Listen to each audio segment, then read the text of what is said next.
Kanthi agriculture and rural development ব্যাংকের পরিচালন কমিটির ভোট ঘিরে তৃণমূল ও বিজেপি কর্মীদের উত্তেজনা। শনিবার সকাল ৯টা নাগাদ Kanthi agriculture and rural development ব্যাংকের পরিচালন কমিটির ভোট প্রক্রিয়া শুরু হয়। সকাল 10টার পর তৃণমূল ও বিজেপি সমর্থিত কর্মীদের বচসা শুরু হয়। বেলা বাড়ার সঙ্গে সঙ্গে উত্তেজনা বাড়তে থাকে। দুই পক্ষের মধ্যে হাতাহাতি শুরু হয়। কাথিতে উত্তেজনা কৃষি সমবায় ব্যাংকের ভোট ঘিরে। পরিচয়হীন ভোটার ঢোকানো নিয়ে বচসা। এই পরিস্থিতিতে বচসায় জড়ান রামনগরের বিধায়ক অখিল গিরি। আহত হয়ে বালিসাই হাসপাতালে ভর্তি। এখন তৃণমূল সূত্রের দাবি, ভোটারদের ঢুকতে বাধা দিচ্ছিল পুলিশ, কারণ তাদের কাছে অরিজিনাল কোনো ডকুমেন্টস ছিল না, তবে ব্যাংক থেকে দেওয়া ভোটার স্লিপ ছিল। তাদের ঢোকাতে গেলে বচসা শুরু হয় পুলিশের সঙ্গে।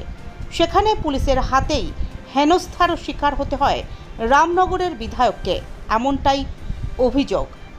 ঘটনার খবর পেয়ে ঘটনাস্থলে পৌঁছয় কাথি পুরসভার পুরপ্রধান সুপ্রকাশ গিরি।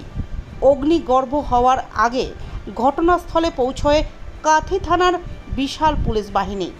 তৃণমূল ও বিজেপি কর্মী সমর্থকদের হটিয়ে দেয় পুলিশ। শান্তিপূর্ণ নির্বাচন ওরা ভণ্ডুল করার চেষ্টা করছে। বিজেপি প্রার্থীর কোনো অস্তিত্ব নেই। পুলিশ আমাদের ভোটারকে বাধা দিচ্ছে। পুলিশ কি পারে না এটা করতে, ভোটারকে বাধা দেওয়া? পুলিশ কখনোই পারে না, যেহেতু ওখানে রিটার্নিং অফিসার আছে। তাদের কাছে আমরা বলতে গেছি যে এইসব ভোটারকে বাধা দিচ্ছে, সে কথা বলছে। পুলিশ ডিএসপি ডিএমটি তিনি খুবই অসুবিধা করেছেন। তিনি তার পুলিশ বাহিনী নিয়ে আমাদের অরিজিনাল ভোটারকে খুব বাধা দিচ্ছে।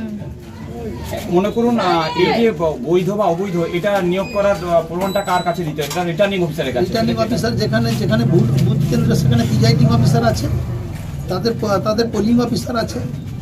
জেনারেল ভোটার মতনই আইডেন্টি কার্ড নিয়ে এসছে। তারা তাদের যে ভোটার, সেটা সিরিয়াল নম্বর বলবে, তার ভোটার সে সিরিয়াল নম্বর বললে তাদের ভোটার আইডেন্টি কার্ড আছে, তারা ভোটটা দিয়ে চলে যাবে। সেইটাই বাধা দিচ্ছে ডিএসপি। ব্যথা বা ফুলা বলে মনে হচ্ছে, হাতের খুনুইটা ব্যথা লাগছে। খুলে গেছে।